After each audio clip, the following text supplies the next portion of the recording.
In this edition of the Plain Facts, we'll be taking an historical slice from the ancestors of today's cutting-edge VTOLs. And we'll look at some of the people behind and involved with the amazing P47 Thunderbolt. These are the Plain Facts.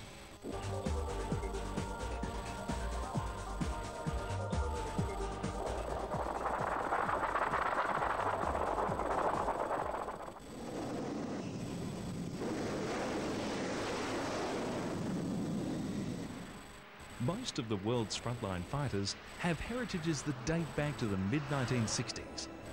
This is also true regarding the West's only vertical takeoff and landing fighter, the Harrier jump jet. Of all the fighters in service during the last half of last century, it is the Harrier that was one of the most radical. But as the clock moves us forward into this new century, new thoroughbred fighters are emerging, and the Harrier's replacement is an outstanding technical achievement.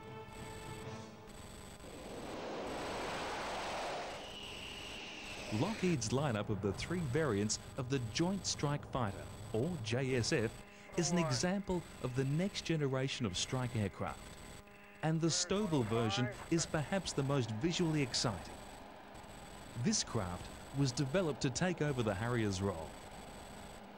So far, the JSF has commitments from the US Air Force, the US Navy, the US Marine Corps, and the British Royal Navy. The story of VTOL aircraft begins way back in time.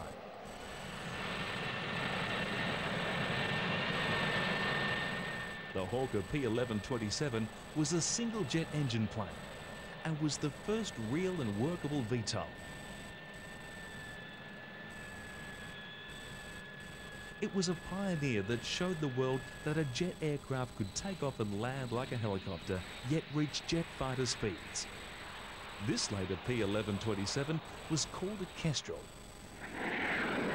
and its first flight took place during March 1964, 3.5 years after the first tentative hover of the original P1127.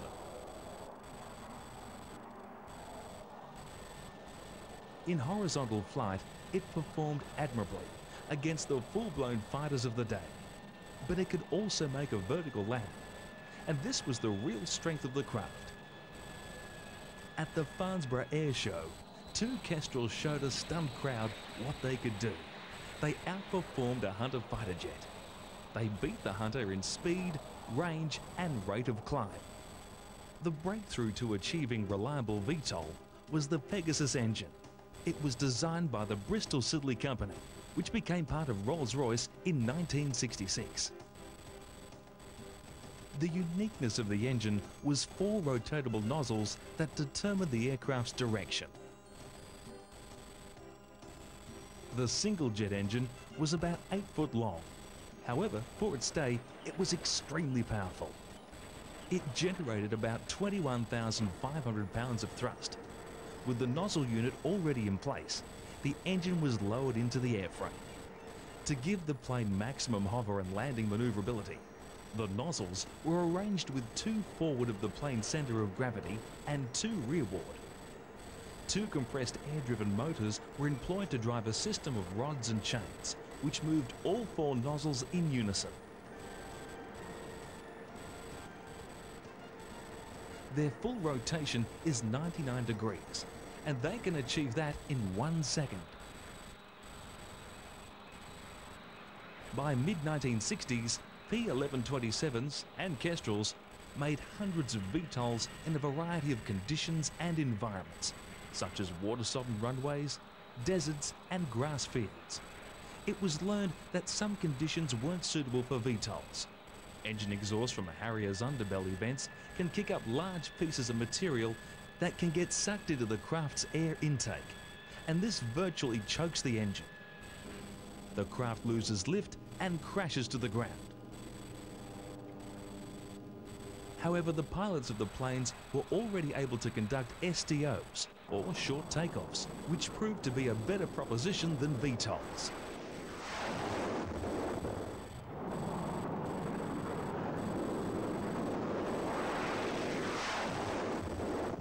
The The standard form of operation for the planes was short takeoff and vertical landing.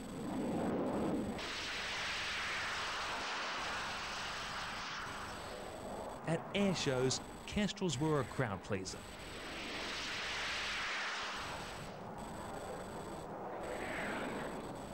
A number of fast passes and a few aerobatics, the Kestrels then showed the crowd their real capability.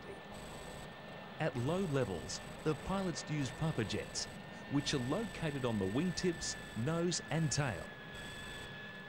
The jets use highly compressed air to allow the plane to perform pitches, pirouettes, rolls or just hover. All these can be performed even in strong winds.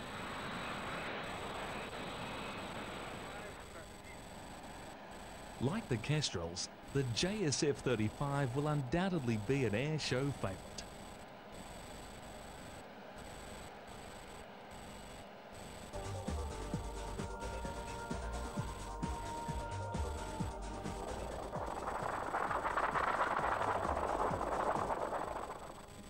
The Antonov 124 is really a giant among giants. On its maiden flight in December 1982, it was the largest powered craft to fly. The Antonov is still the world's largest heavy lift aircraft. The vital statistics of the AN model include a payload capacity of 330,000 pounds, a cruising speed of 469 miles per hour, and a range of 24,000 miles when fully loaded. Testimony to its capability is an entry in the Guinness Book of Records of an Antonov carrying a 135-ton payload. It is recorded as the heaviest single cargo to be carried by air. The 124 is capable of front and rear loading or even drive-off and drive-on loading, which was originally designed for military use. The front wheels retract, allowing the AH-124 to kneel, hence reducing the angle of the front ramp. This attribute permits large vehicles complete with their load to be driven on board and transported as a unit. It's a military design that has helped establish a new segment of the air freight market, the transportation of oversized and very heavy cargoes. At air shows, the 124's size and handsome appearance always draws crowds. The size of the cargo hold is approximately 131 feet long and 20 feet wide. Its overall length is 227 feet and has a wingspan of 240 feet.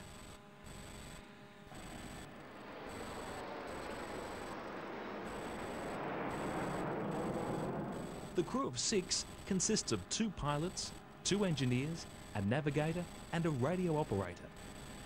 34 onboard computers assist the crew with all facets of their daily operations. The 124 Antonov and the American C-5 Galaxy are the first true giant cargo carriers.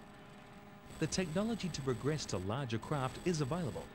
However, hangar sizes, parking bay sizes and runway lengths also determine how big we can go. Surprisingly, the largest aircraft ever built would dwarf the 124 Antonov.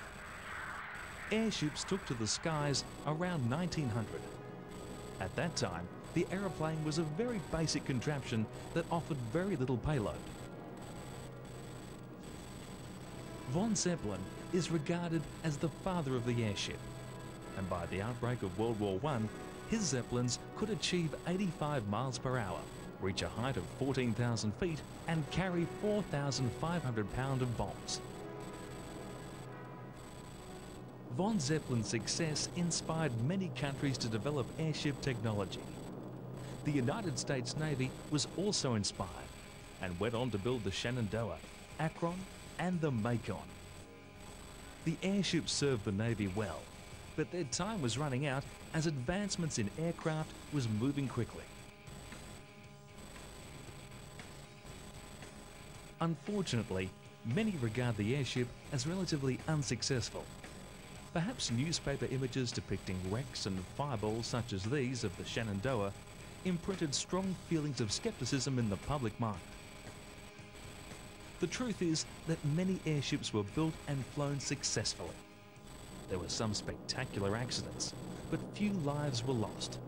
Perhaps the public's natural skepticism of flight in general during the airship's reign is responsible for today's misunderstanding of these lighter-than-air giants.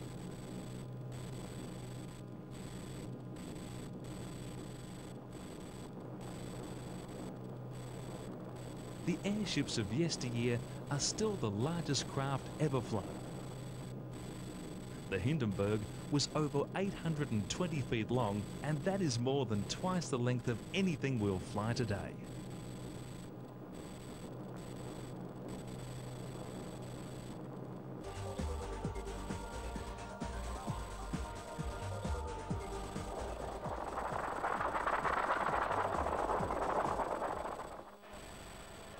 It could be said that the P47 Thunderbolt was a Russian-designed plane.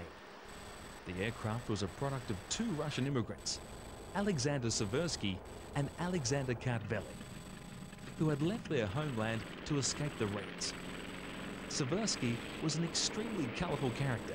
He became a naval aviator in the Tsar's forces in World War I. He lost a leg early in the conflict, but returned to the air with an artificial leg and claimed 13 kills in combat. In 1918, after the October Revolution of 1917, Seversky was sent to the US as part of a military mission. Having no confidence in the new regime, he decided to stay in America and become an aeronautical engineer. Seversky obtained American citizenship in 1927, and during 1931, he founded Seversky Aircraft Company. The company was very small, with Seversky acting as president, designer, and test pilot. But he also hired a fellow Russian expatriate named Alexander Kartveli as design engineer. He was an original designer with many innovative ideas, and eventually became chief designer when Seversky became preoccupied with the business aspects of running the company. Seversky gathered momentum for his company by participating in the Bendix series of craft races during the 1930s.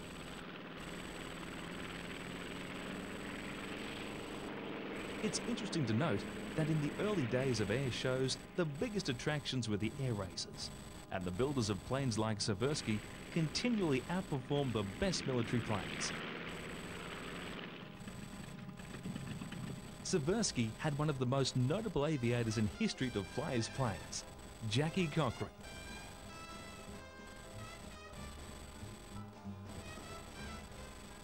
She was a consistent winner and record setter in the Bendix series.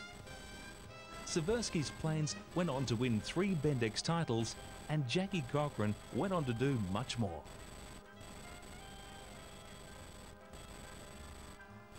In 1943, during the war, she was the director of the WASPs, Women's Air Force Service Pilots Program.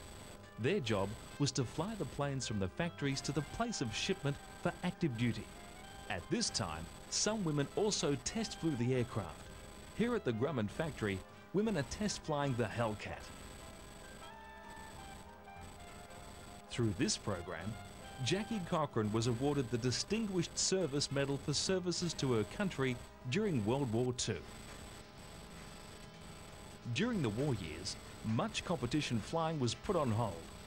However, with so many surplus warbirds available after the war, a sport known as pylon racing became very popular with both pilots and spectators.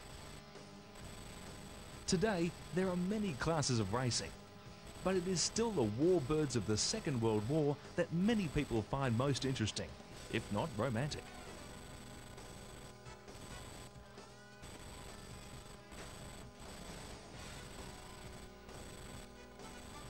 In this instance, 2 Sea Furies are competing against a Strike Master. It is possible that this is the first time propeller planes have been faced off with a jet.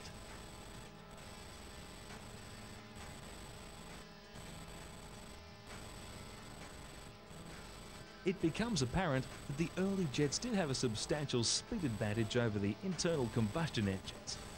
However, the Sea Furies are displaying an ability to hold a much tighter turn than a jet.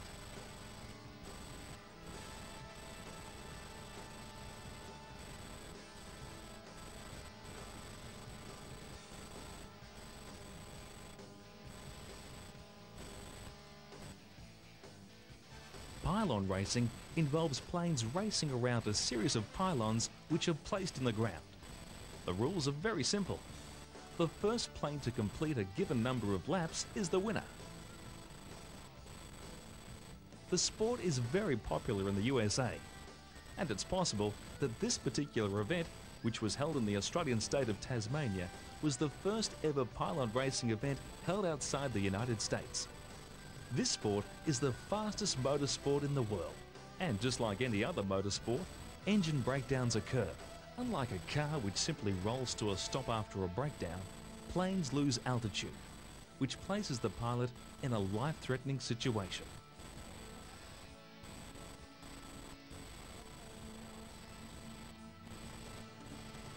This plane has just suffered a malfunction and pulls out of the race. After the race, the pilot admitted that he would not have been able to keep the plane in the air for more than a further 10 seconds. Notice the front wheel wobble when the plane lands? It's the engine vibration that's causing this wobble. It was a close call like this one that made Seversky consider giving up competition flying. Also, the US military disapproved, as they were not keen to lose Seversky's talent to a crash.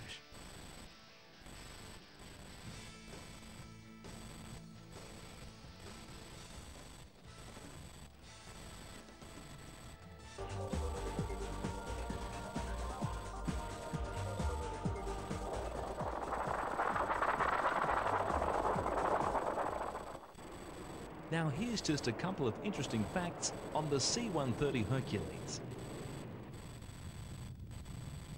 The initial production model was the C-130A.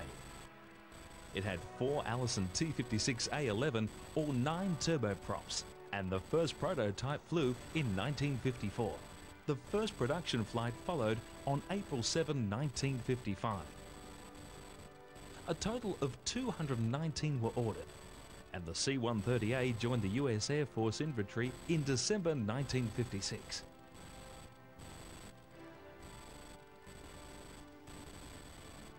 This aircraft is still in production today, but not one piece of the original design is found in the latest J model. The C-130 has more variants than any other aircraft in history. The C-130B used upgraded Allison T56A7 turboprops. The original 3-bladed propellers were replaced by 4-bladed units. The first of 134 entered Air Force service in April-June 1959. The B model carried additional fuel in the wings and had strengthened landing gear. More and more was being asked of the Hercules, and the runways it was required to use were very substandard and often very short. Lockheed fitted JATO, or Jet Assisted Takeoff, to the E model, and this reduced takeoff from 1,500 feet to about 800 feet.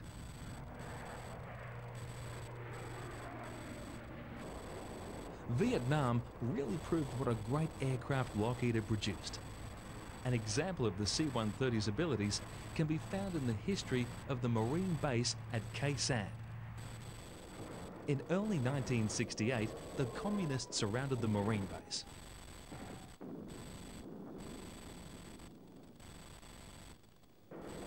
This footage demonstrates the amount of action that occurred right through the perimeter of the base. As a consequence, the base became completely shut off by the Communist forces.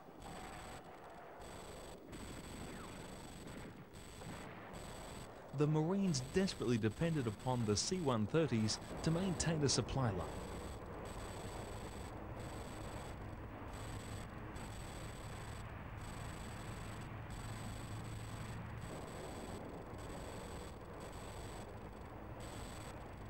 The preferred method of delivery was to drop the supplies from the air to reduce the chance of the C-130 coming under fire.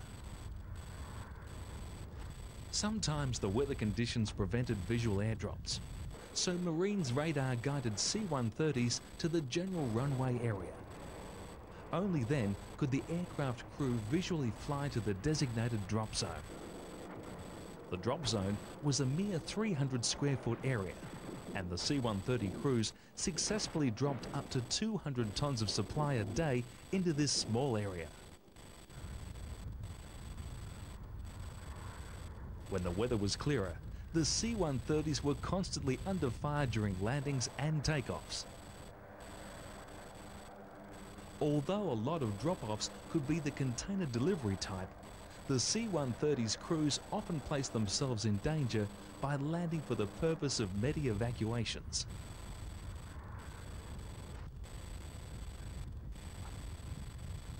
During the Vietnam War, the C-130 was also used very efficiently as a bomber. Converting the Hercules to a bomber required only a few slight modifications, primarily the addition of radio reception capabilities to the loadmaster's interphone station in the cargo compartment. The C-130 loadmaster would actually release the load, an operation that gave them the distinction of being the only enlisted men in the Air Force to release an aerial weapon. The bombs were delivered using modified heavy drop techniques.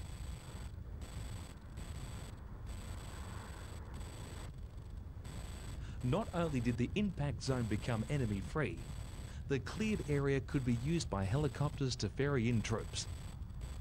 These clearings were very safe for the troops, as everything within a mile of the blast was either killed or temporarily incapacitated by the explosion.